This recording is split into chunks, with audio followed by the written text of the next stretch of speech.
Espíritu Santo haga esta obra en nosotros, Señor.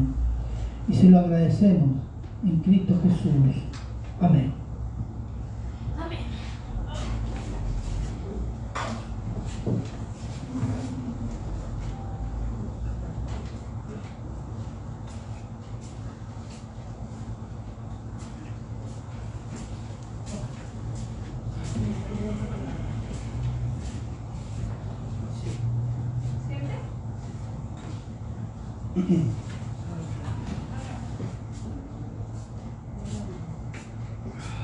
Mateo capítulo 5, versos 10 y 11.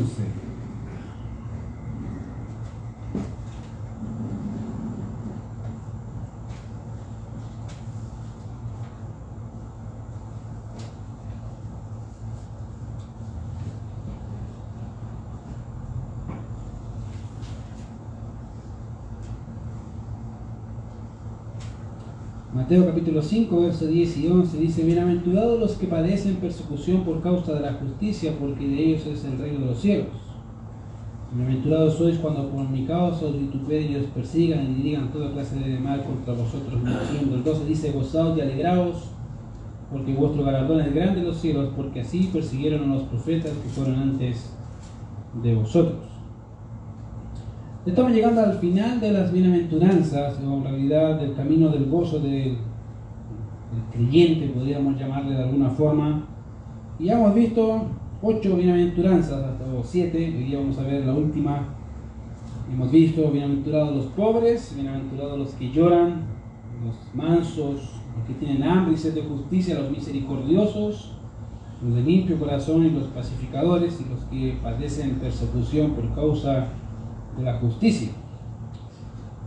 Ahora, es interesante notar que para el creyente, en realidad, el patrón de la vida, en realidad se manifiesta en este pequeño inicio del sermón del Señor. En realidad el sermón es bastante largo, si lo ven son 3 capítulos, uno de los primeros sermones que el Señor habló, y que expresan claramente cómo es la vida de aquel que va a estar en el reino, o en el milenio, como quieran.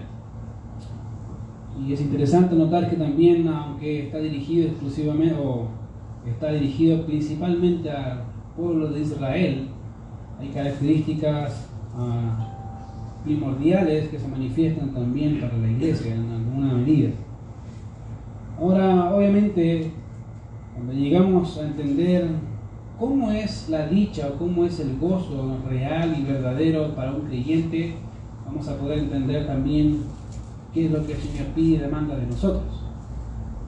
Es interesante notar que para cada una de las bienaventuranzas que hemos visto es paradójico por un lado, y por otro también tiene que haber chocado de tal manera a su audiencia en el tiempo del Señor, que de hecho hasta la bienaventuranza que vamos a ver hoy debe haber sido un choque a la perspectiva, a la cosmovisión que se tenía desde ese entonces sobre lo que es la justicia y sobre lo que es el bienestar o la felicidad para un judío.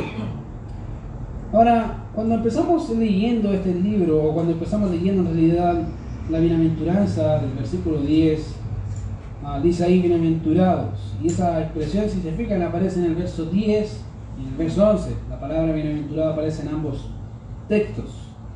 Y pareciera ser, obviamente, que es una bienaventuranza doble. En realidad no es que sea doble, sino que lo que quiere hacer el autor aquí es enfatizar, obviamente, esa bienaventuranza por sobre las demás. Si se fijan, es la única que se repite 2 veces, ampliando la primera. Significa que se expresa la base y después se amplía un poco más a qué se refiere cuando dice bienaventurados los que padecen persecución.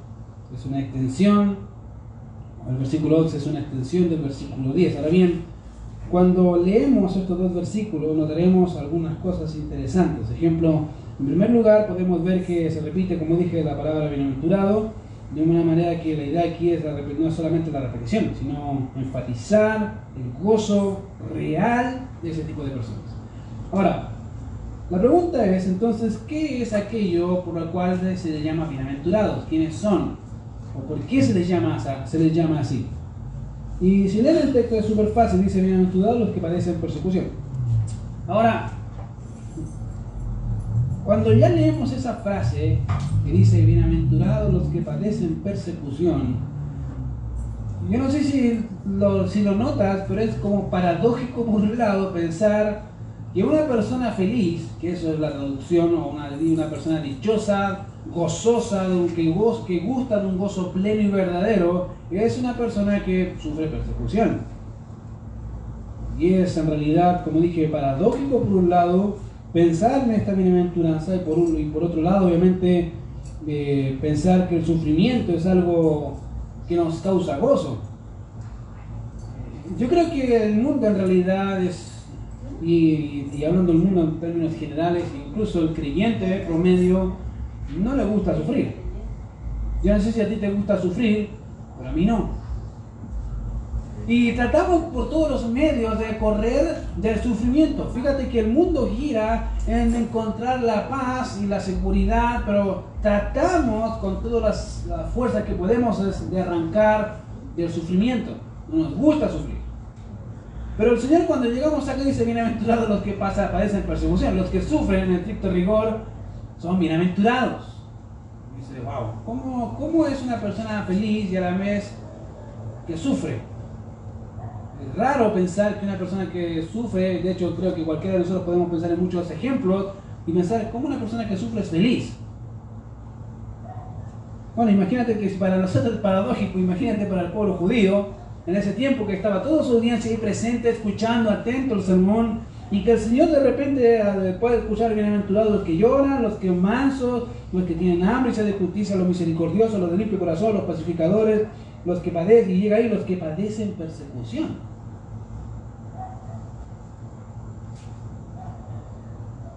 Es interesante notar que acá hay un llamado al sufrimiento y es algo que el creyente y el mundo no quiere, pero aquí está el llamado del Señor y de hecho es muy claro, bienaventurados los que padecen persecución. Y pensemos incluso en el contexto del Señor. Para los religiosos de la época, ser perseguido o sufrir era prueba de que la mano de Dios estaba en contra tuya.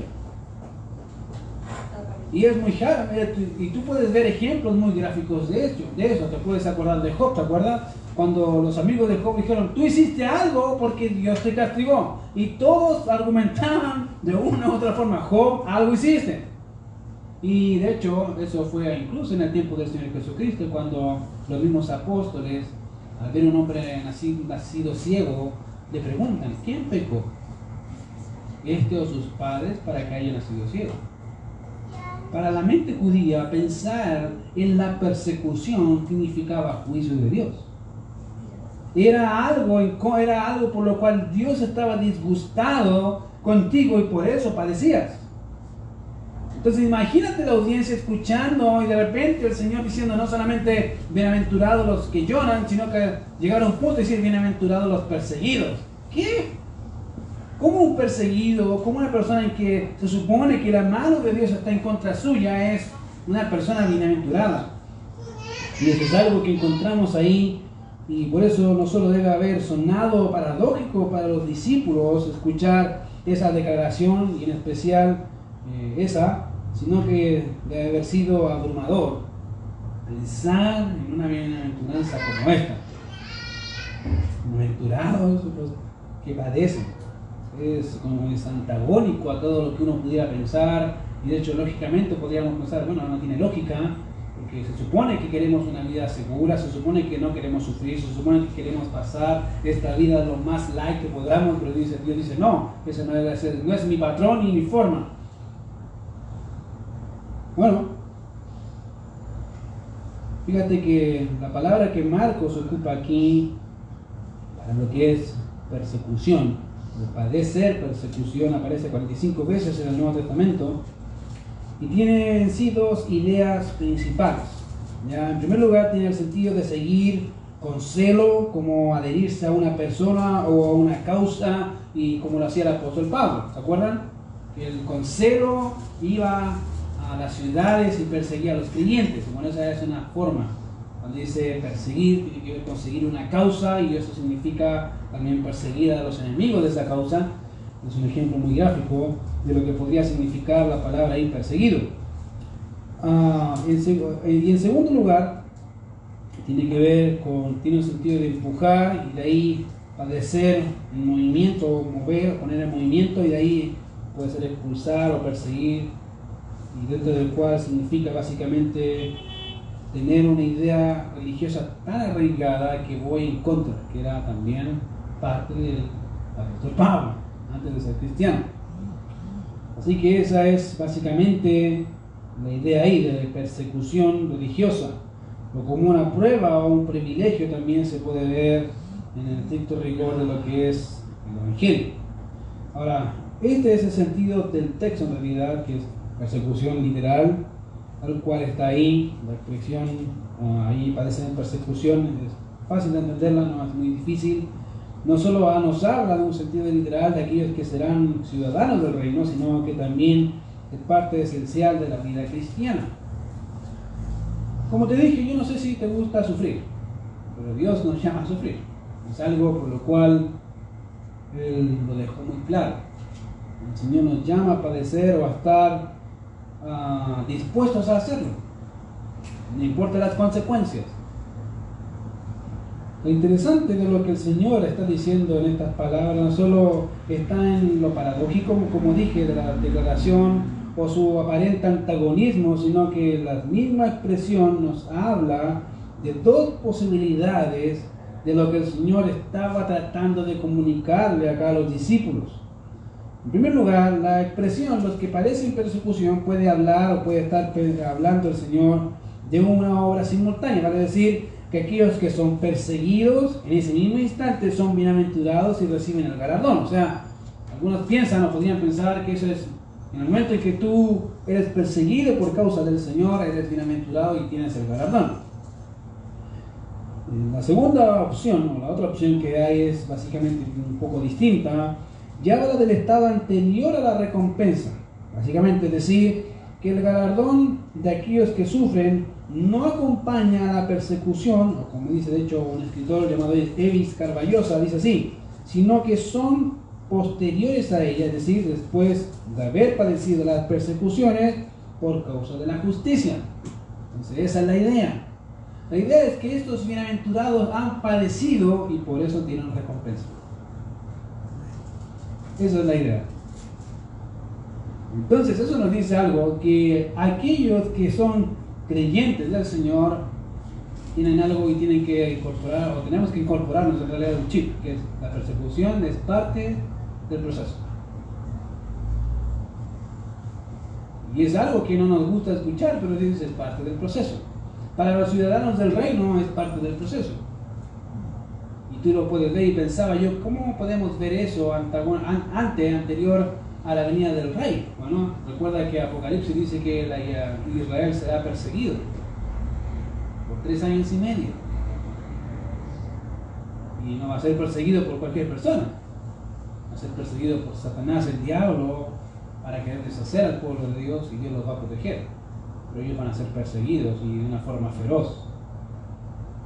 Por eso dice que bienaventurados son los perseguidos, porque ellos tienen una recompensa futura en el reino de Jesucristo, de nuestro Señor, en realidad, y esperan y van a esperar esa promesa pasando por la persecución.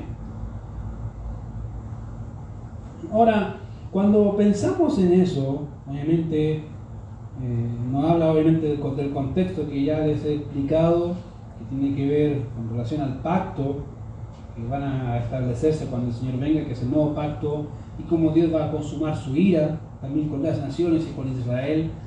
Eso va a ser algo que el Señor va a ejecutar y que también va a cuidar su pacto con Israel, guardándolos también de esta gran persecución.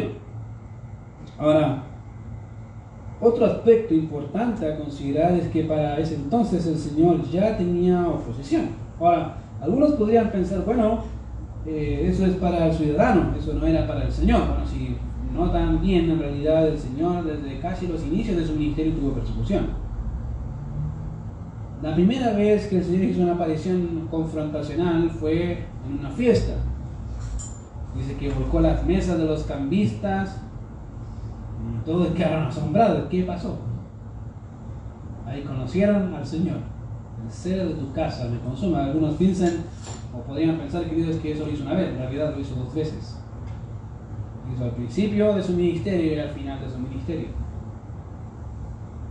Y al principio, los religiosos de la época, como dicen un buen chileno, le tenían sangre en el ojo al Señor.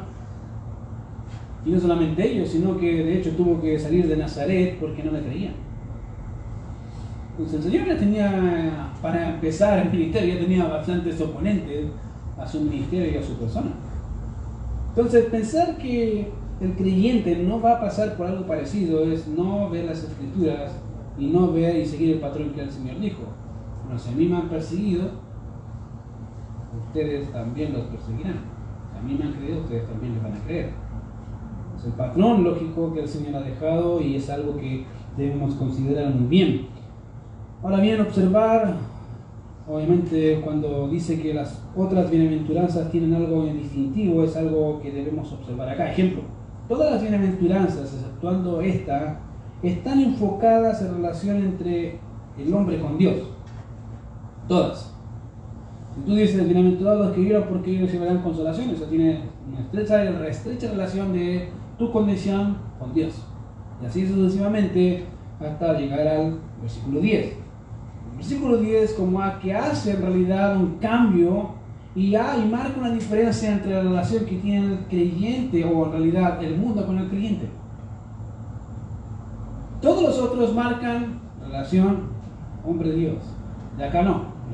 El 10 marca la relación mundo con el creyente. Y esa relación es muy gráfica ahí porque dice que son perseguidos. Ahora la pregunta importante entonces, ¿cuál es la causa de que los creyentes sean perseguidos? ¿Por qué el creyente es perseguido? Y el Señor contesta muy fácilmente, dice, bueno, por causa de la justicia.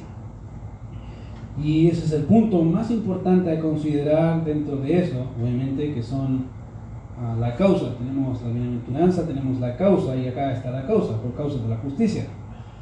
Y ahora bien, necesitamos entender un punto importante aquí y que es primordial. Cuando hablamos de la justicia, creo que entendamos 2 términos. Hay una justicia imputada y hay una justicia impartida. 2 tipos de justicia, en términos generales, hablando de la relación del creyente con el Señor. Cuando hablamos de la justicia imputada, estamos hablando de aquella justicia que se le carga a la cuenta del creyente cuando cree en Jesucristo. Es decir, básicamente al creyente se le ve como un justo, no por su propia naturaleza, sino porque la justicia del justo, del verdadero justo, que es el Señor, se te pone a ti. Es como una transferencia bancaria. Se te carga a tu cuenta algo que dice justo. Aunque tú no hayas hecho nada para merecer esa justicia, bueno, ese que murió por los pecadores, nuestro Señor Jesucristo te imputa justicia en Él. Esa es una justicia imputada. Cuando hablamos de una justicia impartida, básicamente estamos hablando de la consecuencia lógica de la justicia imputada. ¿Y qué quiere decir? En forma práctica es la forma de vivir justamente. Es la justicia impartida. Es cómo tú vives esa justicia que se te imputó en forma práctica. ¿Cómo lo vivo? Haciendo lo que es justo. Cuando aquí habla que dice, bienaventurados los que padecen persecución por causa de la justicia, aquí no está hablando de una justicia imputada, está hablando de una forma de vida que lleva a confrontar al mundo con el creyente.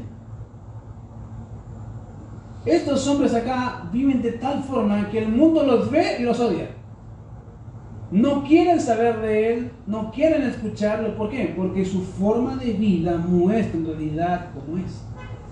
Dice, no quiero, no, me siento incómodo. No sé si te ha pasado que cuando vas al trabajo y saben que eres creyente, dejan de decirle a los gatos. Es algo interesante. Eres creyente, ay, perdón, se me salió. O te dicen, déjame decirle algo al lado, y le papelan la cara y decía, perdóname, era el que tenía que decírselo. Bueno, eso es porque ellos entienden algo. Algo saben de Dios, o algo Dios pone en sus corazones para decir, él sabe con quién está hablando, si no está hablando con cualquiera, y su vida lo refleja. Y eso es la idea. Cuando habla de justicia impartida, es esa forma de vida que el creyente tiene de manifestar la justicia de Cristo de forma práctica con los demás. Y eso es lo que pasa aquí a causa de su propia vida. Cuando el texto nos dice que la causa de la persecución de estos creyentes es por causa de la justicia, no está hablando, como dije, de lo que es la justicia que es dada por Cristo, sino de la identificación práctica de aquellos que hemos sido transformados por Él. Por tanto, la persecución de estos básicamente es en base a su forma justa de vivir, que es el reflejo de una vida transformada, y los incrédulos no quieren eso. De hecho, tú puedes ver las escrituras y dice que los hombres se alejan de la luz porque sus obras son malas y no quieren ver la luz. Cuando ven y saben cosas malas, tratan de no decírtelas enfrente porque saben como que se sienten intimidados. Ellos piensan que sabemos todos los secretos del mundo y como que, mejor no le digo.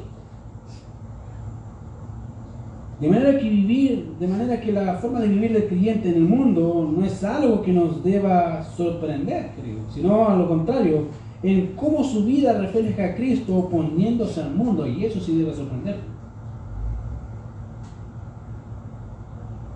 Por tanto, vivir para Cristo es vivir en contra del diablo y en contra de su sistema. Eso es vivir para Cristo, es la forma de vivir del creyente. Ahora, cuando pensamos en el término por causa de la justicia, y que dice en el verso 10, si te fijas ahí dice, bienaventurados que padecen persecución por causa de la justicia. Si tomas esa frase, por causa de la justicia, y tomamos la expresión del verso 11 que dice, por mi causa, fíjate en el 11 y el 10. El 10 dice, bienaventurados los que padecen persecución por causa de la justicia. El 11 dice, bienaventurados soy cuando por mi causa. ¿Cuál es la causa? La justicia. Su forma práctica de vivir es su causa. Y todo lo que implica eso. Y es algo interesante cómo el Señor se interrelaciona. Hay una comunión, una relación tan grandiosa entre lo que es la causa suya y lo que somos nosotros. Nosotros somos su causa. Nosotros vivimos por su causa y hacemos las cosas para su causa. Estoy leyendo un libro que hace 10 años, creo, 10 o 12 años en realidad leí. Y una de las cosas que empieza diciendo el escritor es que en realidad las misiones no son eternas, las misiones son temporales. La adoración es eterna. Por lo tanto, mientras hay adoración, hay misiones.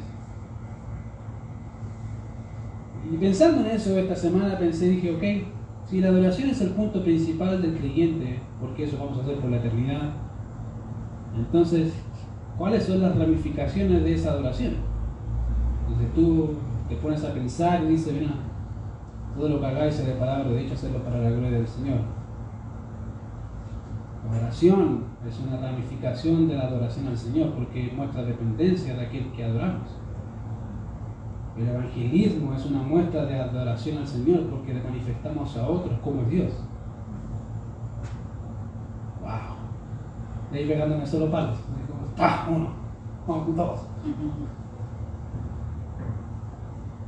Dije, yo qué sé, por mi causa, Señor, por mi causa. En realidad, cuando vemos las cosas así, por la causa del Señor, te das cuenta que estamos años luz de su causa. Y el Señor dice, bienaventurados son cuando por mi causa os vituperen y os persigan y digan toda clase de mal contra vosotros mintiendo. Hay como dije, una unión entre lo que es la justicia y la causa del Señor. ¿Por qué? Porque Él imputó justicia en nosotros y nosotros debemos vivir esa justicia de forma práctica. Un creyente que no vive esa justicia de forma práctica está negando algo que pasó en su interior, que es justificado por la sangre de Cristo. Al mismo tiempo no está adorando a aquel que le dio la vida. Es algo interesante pensar en que todo esto tiene un fin principal que es la gloria del Señor y eso es lo que Él quiere manifestar. Ahora viene el hecho de que en el verso 11 se menciona que los bienaventurados son cuando por mi causa os vituperen y os persigan. Nos habla de una condición que debe ser entendida para el pobre y para el creyente. Eso es que la persecución será parte de la vida del creyente, es parte. Con eso no quiero decir que siempre vamos a estar en persecución o que debemos buscar ser perseguidos, por si acaso. Algunos dicen, que siempre hay que padecer y va a buscar que lo persigan. No es la idea, no es el texto no está diciendo, busque que lo persigan, no. Al contrario, cuando se dé la oportunidad que tengas que decir las cosas según lo que Dios dice y eso significa afrenta para ti, ahí sí, padece. No significa que yo voy a andar buscando ahí, poniéndome enfrente de la alameda. No, eso es otra cosa. Ahí dice bienaventurados cuando os vituperen y os persigan, y eso es la idea. Cuando llegue, la idea es acá es que básicamente cuando llegue la persecución, que no nos sorprenda que llegó. A veces pensamos que me afrentó, me dijo algo que me hirió por ser creyente. Bueno, que no se sorprenda. Hay cosas peores. La cosa peor la cargó uno, y ni siquiera fuimos nosotros.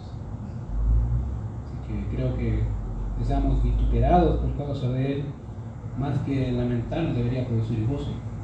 ¿Cierto? Como lo pasó con los apóstoles, no se sentían dignos de padecer afrenta, dice, por causa del nombre.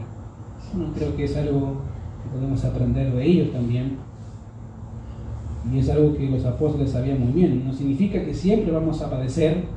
De hecho, pueden ver en la historia de la iglesia que hubo momentos en que la iglesia parecía que fuese elogiada, más y más, ya hubo paz y empezaron adeptos, pero a veces hubo momentos críticos donde tuvo que salir dispersa por todo el mundo porque la persecución llegó. Bueno, esa es la idea. La idea es que en cualquier momento y lugar cuando llegue estar dispuesto a padecer.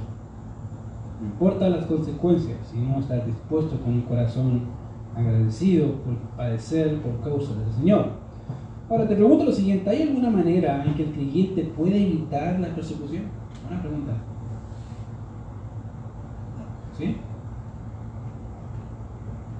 Me decían, sí puede. Te digo cómo. La forma en que puedes evitar la persecución es una sola, y es vive como el mundo vive, haz lo que el mundo hace, piensa como el mundo piensa, sé lo más parecido al mundo que puedas y la gente te va a amar. Y no vas a padecer nada. La gente te va a agradecer, decir, bien, eres uno de nosotros. Y tú por dentro dices, sí. No sé qué estaban pensando, ya estaban arrancando su 22, pero sí se puede, te digan, sí se puede. Sí, tiene lógica. O a veces no nos hemos callado cuando están blasfemando el nombre del Señor, o nos reímos así, callados, con chistes de doble sentido. Bueno, y no decimos nada, entonces eso es como decir, bueno, ya, mejor no digo nada, ¿para qué ser tan crítico? ¿Para qué ser tan denso? Bueno, querido es el nombre del Señor, y eso no es denso. Eso es parte de decir, no es un juego, y si tengo que caer mal, no importa. Es diferente al mundo porque ama a Dios, ama al Señor y eso no corresponde. Entonces a veces creo que el creyente puede mitigar de alguna forma los golpes de la persecución pareciéndose al mundo, haciendo lo que el mundo hace. Y fíjate que la gente que eres el más amado por todos.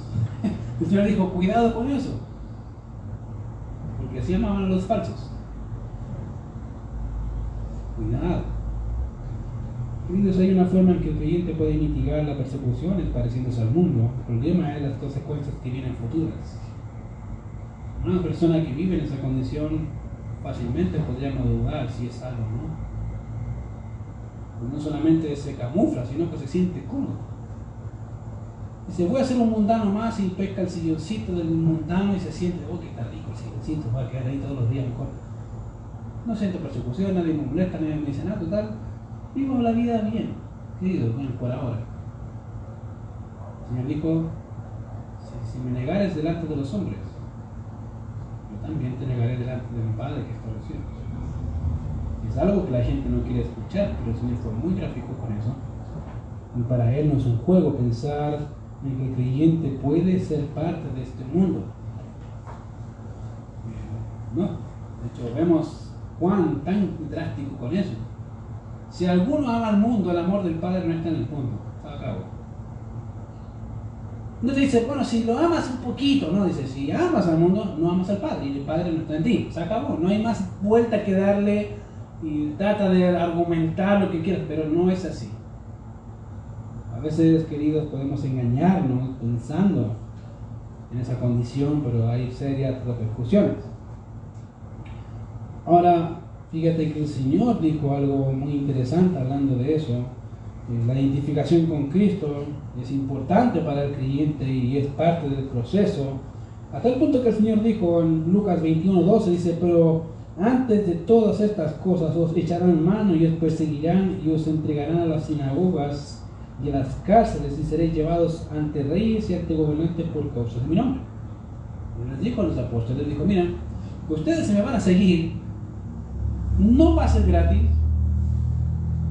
va a costar. Y eso implica incluso su vida. Ustedes que los apóstoles no sabían a lo que iban, cada uno sabía a lo que iban. Estaban dispuestos a hacerlo. Hasta el punto que la gran mayoría de ellos murieron, o decapitados, o apiedrados, aserrados. Juan el Bautista se salvó. O sea, Juan, el apóstol Juan fue el único que se salvó de hacer de alguna de estas cosas, pero no significa que no padeció por alguna de esas cosas. ¿Sí? Ellos asumieron el costo, pero mirando al Señor y las promesas que el Señor les había concedido, sabiendo que era fiel para cumplirlas. De hecho, también vemos en Juan 15:20 que él dice así: el Señor Jesucristo dijo, acordaos de la palabra que os he dicho, que el siervo no es mayor que su Señor. Si a mí me han perseguido, también a vosotros os perseguirán. Si han guardado mi palabra, también guardarán la vuestra. La ley, ¿no? Y a mí me han perseguido, a ustedes también. Y uno podría quedarse ahí y decir, Señor, ¿qué va a pasar con los que les hable? Bueno, también van a escuchar como a mí me han escuchado. Y van a seguir añadiendo adoradores, más y más adoradores, que vuelvan de los ídolos al Dios vivo y verdadero, adorar al Dios vivo.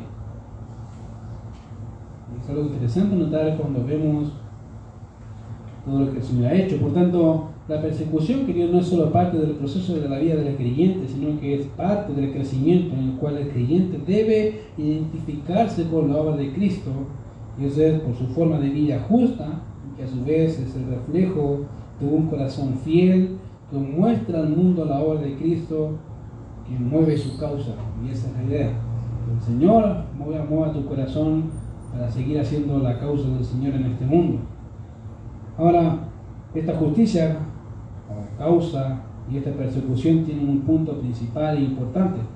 Como mencioné, es por causa de la justicia o por causa de Cristo, su obra o su mensaje que lleva al creyente a padecer. Ahora bien, el verso 11 añade algo más importante, algo más ahí, que dice ahí, aparte de la persecución, dice, bienaventurados cuando os vituperen.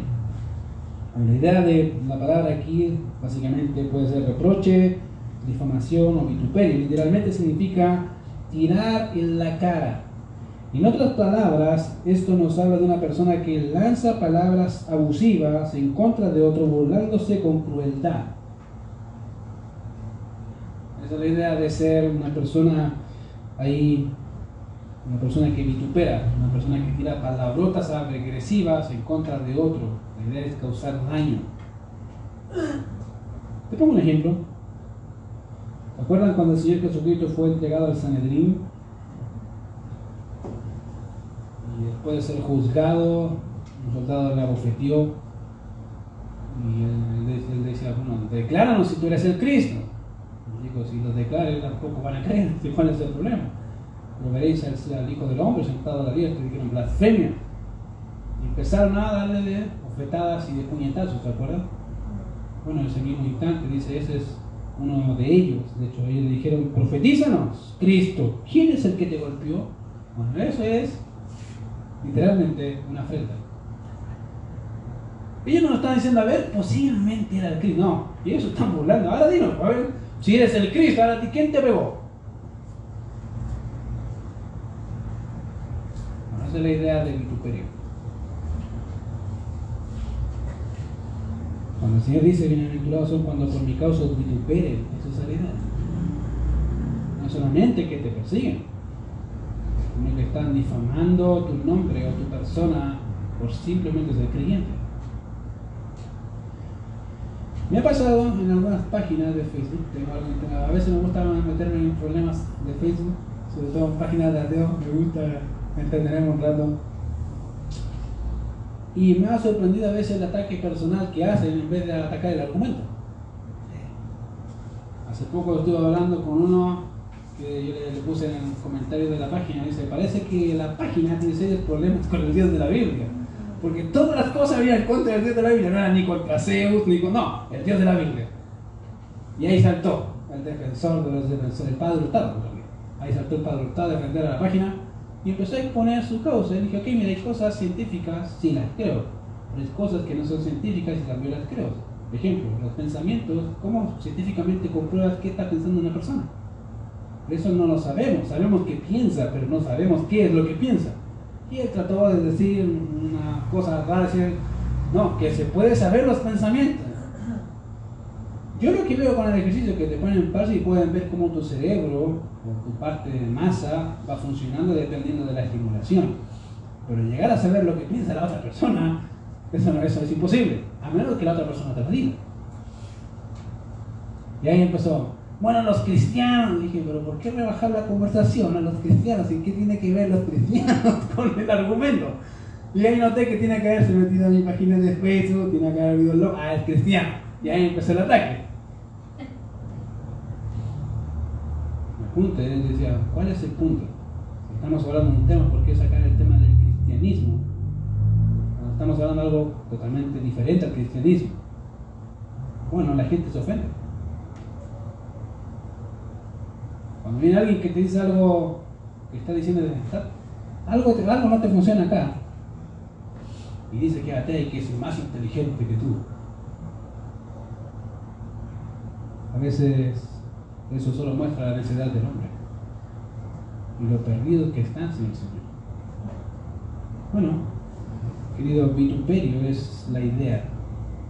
La gente dice algo en contra tuya, sí, solamente por ser cristiano. Y creo que más y más vamos a estar viendo eso. Un futuro bastante cercano, que no lo creamos. La gente no va a querer escuchar. Y ahora va a decir, bueno, somos tolerantes y somos tolerancia e intolerancia. Tolerancia para mí, pero no para ti.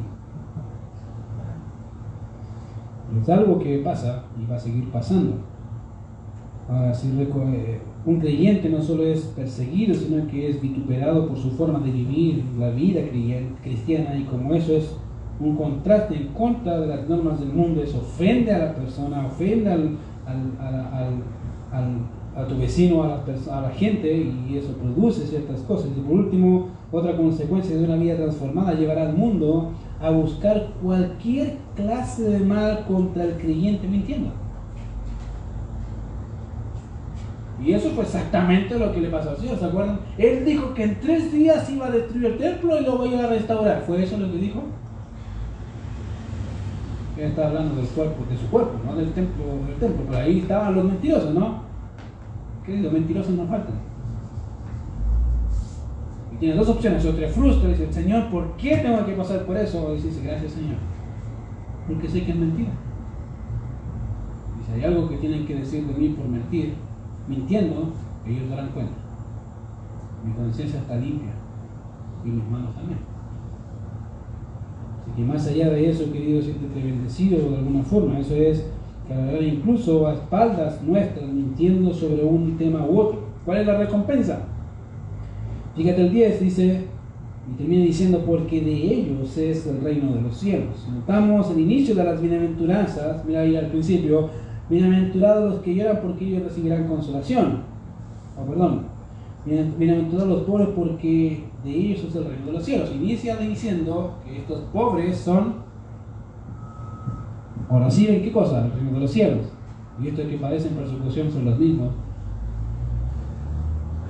Son los mismos que han llorado, son los mismos que tienen los mansos, son los mismos que tienen hambre y sed de justicia, son los mismos misericordiosos, los de limpio corazón y los pacificadores. Exactamente la misma persona. a ellos. Dios les prometió el reino terrenal a la nación de Israel, donde el Señor iba a regir y regirá con vara de hierro, donde Él enjuagará las lágrimas de los que han llorado. Él lo va a hacer, creo. ¿Cuánto más para nosotros? Que estaremos un día por la eternidad con Él, reinaremos con Él, estaremos con Él. Ya no va a haber llanto, ni dolor, ni pecado. Podremos gozar para siempre del Señor. El libro que leí, o que estoy leyendo, todavía no lo termino, dice hablando del fin principal por el cual Dios crea al hombre. La confesión de fe de Westminster dice: el fin principal por el cual Dios crea al hombre es que el hombre le glorifique y pueda gozar de él para siempre. Eso es lo que haremos por la eternidad. Vamos a ver. Señor, te damos gracias por este tiempo, gracias por tu palabra, porque nos bendice, Señor. Y gracias porque cada una de estas bienaventuranzas, Señor, son muestras de tu gracia hacia el hombre perdido y pecador, Señor. Desde el inicio vemos tu misericordia hasta el final. Y, Señor, sé que aunque cada una de ellas están dirigidas principalmente a tu nación, a tu pueblo escogido, Señor, también ellas son parte y reflejo práctico de nuestras vidas, Señor. Ayúdanos a vivir vidas que te agraden a ti, que te glorifiquen a ti, que suman los costos, Señor, con gozo, con alegría. Y gracias, Señor, porque a pesar de todo lo que pase, tenemos una promesa eterna, Señor, hecha por ti, que nunca cambia, que nunca miente, Señor. Gracias porque tienes el poder para cumplirlo, y porque sé que la cumplirás, Señor. Gracias porque sé que vendrás un día por tu iglesia y esperamos tu venida, Señor, y ayúdanos a ser fieles en eso. En Cristo Jesús oramos. Amén.